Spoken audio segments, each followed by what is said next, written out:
नमस्कार. हनुमान जयंतीच्या तुम्हा सगळ्यांना खूप खूप शुभेच्छा. आणि आज हनुमान जयंती आहे आणि आज हनुमान जयंतीचा एक छोटासा उपाय करायचा आहे.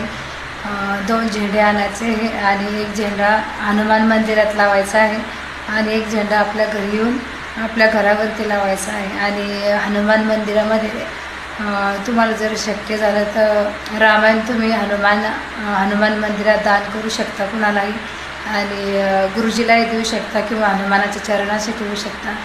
आणि आज हनुमान जयंतीनिमित्त मोतीचूरचे लाडू हनुमान तरायला खूप आवडायचे, त्यामुळे मोतीचूरचे लाडू तुम्ही नैवेद्य म्हणून हनुमान तरायला न्या नक्की. आणि हनुमंतराया तुमच्यावर नक्कीच कृपा करेल. हनुमान जयंतीच्या तुम्हा सगळ्यांना माझ्या यूट्यूब चॅनलवरती जेवढे सबस्क्राईब माझे भाऊ आणि बहीण आहे सगळ्यांना खूप खूप शुभेच्छा. आणि तुमच्या पाठीशी सदैव हनुमंत आणि श्रीरामाची कृपा